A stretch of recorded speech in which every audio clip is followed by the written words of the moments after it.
Hello and welcome to our podcast where I will discuss about issues that our society is facing nowadays.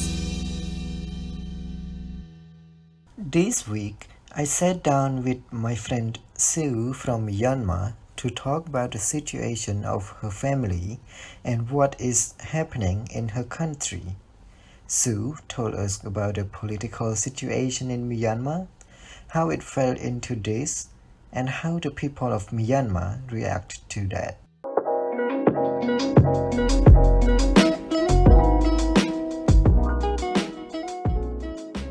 Hello. So tell us about yourself, your name and where you from.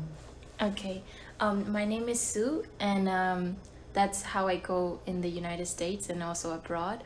But my full name is Sumiat No, and in my culture, we don't have surname or first name or anything like that. So the whole name is my name. But when I came abroad, I had to, cut my names into pieces so that they can divide into like surname and first name and stuff like that. Yeah, that's my name. Where I came from, I am from Myanmar, also known as Burma. And if you still don't know, it's a country beside Thailand and it's in Southeast Asia. Yeah, that's a bit about myself. Yeah. Nice. So where were you before OU? I know that you went to an international school, right? Yeah. Before OU, I went to this school called United World College in Mostar, which is in Bosnia and Herzegovina, and I attended IB diploma there with a bunch of students from all over the world, and I got to meet a lot of people from different cultures and stuff like that. So which I mean that experience is very a new experience and a unique experiences that opened the door for me to the world, I would say. Right. Yeah. So now you are at the University of Oklahoma. What brings you here? What brings me here? So after that UWC, and I mean during that UWC, we had to apply, universities, and I applied to different universities in the United States, and I got into some, but then like not all of them give me full scholarships, Right. and me coming from a underprivileged family who don't have a lot of money, so my choice was OU because OU give us a lot of scholarships, including airfares and also food and also book fees and housing. So that was my choice for OU. Yeah. Also the study program, right? So what's your major? My major is international studies, but concentrated in international development, which is a new major. I think they created my major, I think 4 years ago. So not a lot of people have been studying in my major, but I think the major has become pretty popular these days and a lot of people have been taking up on it. Yeah. And you are a senior, right? Yeah, I am a Graduating senior. this semester. Pretty nervous Right? about it. Yeah. Yeah. So have you visited your family since you were here? I mean, I visited after my sophomore year, which is in, I think it was June 2019 or something like that. So I went home and then I visited my family, and also fall to 2019 I had to go study abroad. I mean, it was my choice, not I had to. So I chose to go to study abroad. So before going that, I needed like a bunch of visas, so I can only apply those visa from home. So I went home like to visit my mom and also my dad, and also of course to do some visas. Yeah. That's really nice. Yeah. So we know that there was some visa situation and the cost to get here. What were the problem? Okay, so the thing is that I think I mean I don't really remember the cost of it, but I think like you have to pay this fees called civis at the beginning of the college year, around like $200, but that was being taken care of by OU, and then you have to pay your own visa fee, which is I think around $160. So I paid for it when I first came to the United States, and also of course when I went home for the second time, I also had to pay that $160 for myself. But then when I came back, after around 6 months, I think the Trump administration, I think, announced these orders saying that, like, if you are from Myanmar and if you are from Syria and also a bunch of other countries, you have to pay $600. Right. So that was very like worrisome for us, because we were like, okay, like upon this, expensive air tickets, why do we need to pay such amount of money, and then we're not here to make profit out of the United States, we're just here to study, right? So after that, I think there were some, I don't know, negotiation between countries or something like that, and then that one was canceled out after 3 months or so. So it was fine after that. Yeah. So there wasn't any specific issue No, politically there or wasn't. anything? Yeah.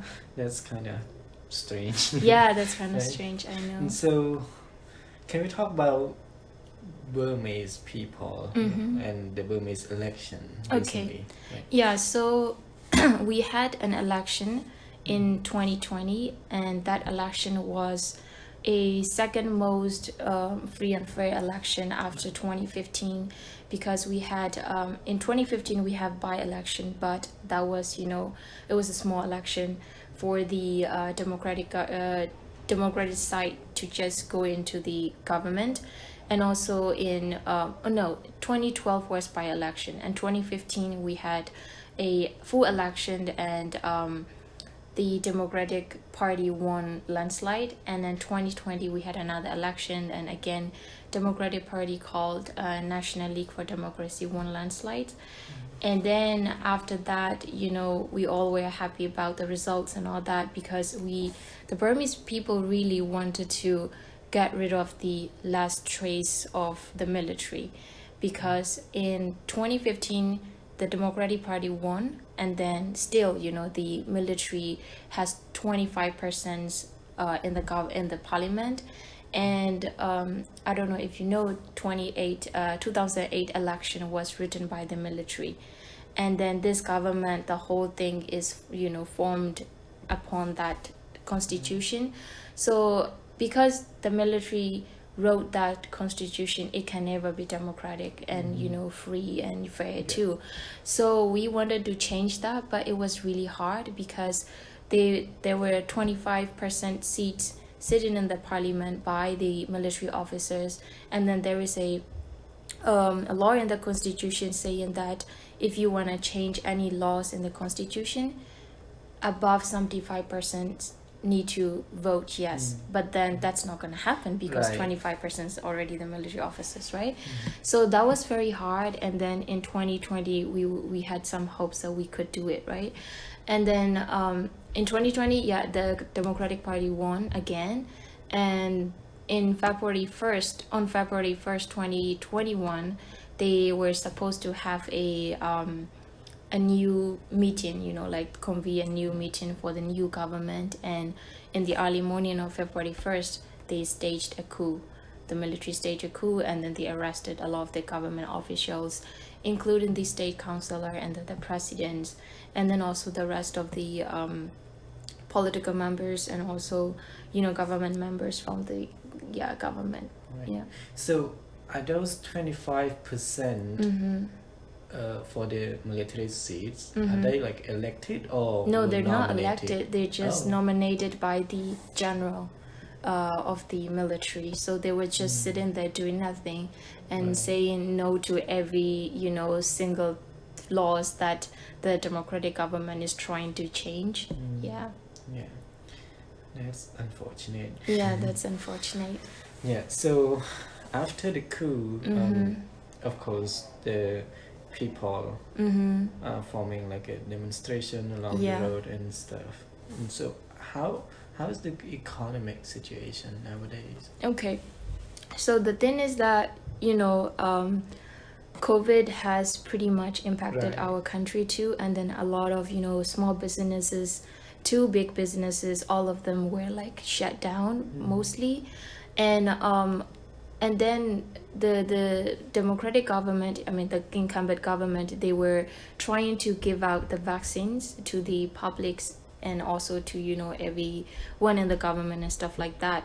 And then they started out in, I think, at the end of December or so, and we were expecting, you know, for the public to have the vaccine at the end of February, or like, you know, till this time.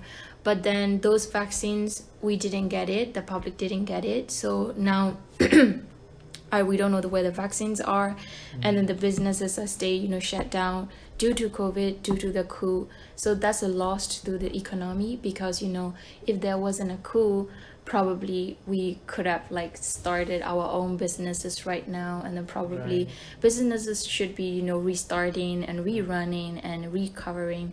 Those things are not happening right now, so that's a loss to the economy. Yeah, and also people are not working because they need to demonstrate, they need to share their opinion, right? So definitely. that's a lot going on there.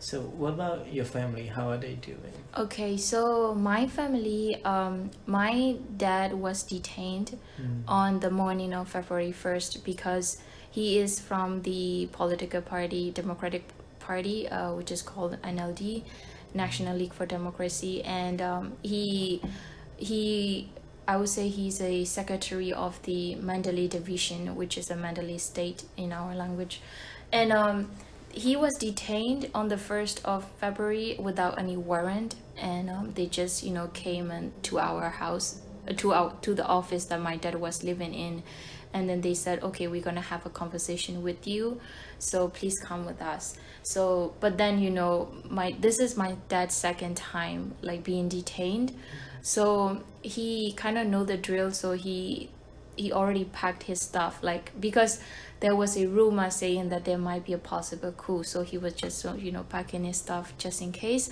So he told the military, that was the police forces, like the police officer, hey, like, I have my essentials packed, so can I just take it with me? And then they were like, no, that's not necessary, we just want to talk with you. So they took him, we don't know where. And then in the afternoon they came back and they were like, okay, yeah, now like we need his essential. And then that was stupid to me, because I was like, in the first place you knew that was going to be needed, right? Like, why don't you just take it with you? And they didn't, and they came back and saying that, like, you know, extra things are needed and stuff like that. So they went back, and then we didn't know for like, I think it was more than 3 weeks, we didn't know where he was. And then there were some people saying that, like, oh, my probably he is stationed in the investigation center, or possibly in the prison, and then we didn't know where he was at all. And then I think the last week of February, we got the news saying that he was transferred to the prison that he was stationed at in 2007, because he was also jailed in 2007 to 2012, around that period. So he was there, and then now we know what is going on with him. And there was supposed to be a trial on March 7, I think, but they didn't do it because they sometimes just, you know, cancel those trials, and then they just like say, okay, we're gonna reschedule again. So it will be rescheduled. It was rescheduled in March 17. So we will see what's gonna happen. Yeah. I'm glad that you got to hear from him. Yeah. At least now it's good that, you know, I know where he is at right now, so that I don't need to be like thinking about too much. Yeah. I'm sure that it wasn't easy for anyone, right? Yeah. Well, how about your mother? Oh yeah, your mom, my mom and your mom, my mom and my younger sister. They are pretty much like involved in protest, and you know there are different types of protest going on in the city that my mom and my younger sister are in.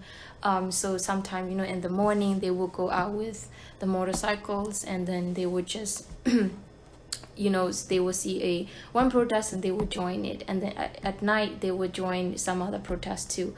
So they have been pretty much like involved in protests. So that's one thing that sometimes I'm worried about. I am like, what if, you know, they are hurt? Because nowadays the military has been shooting, you know, civilians and protesters. So that's what I'm worried about, but pretty much they are safe right now. Yeah, that's good to hear. There are quite a lot of pictures and videos that Yeah, you saw yeah. online. And It's very graphic, yeah. yeah, Although the people of Myanmar are fighting for democracy, but the situation has not gotten any better. We continue to see people getting killed for being a part of the protest and multiple injured every day. But Sue is optimistic that the situation will get better soon. Next week, we will talk about how the political situation comes to this point and what other people can do to help. I hope you learned about the issues relating to what is happening in Myanmar from our podcast. I thank you for listening, and I hope you will come back for my future podcast. Don't forget to like, subscribe, and respectfully share your opinions in the comment section below. And remember, never stop learning and sharing.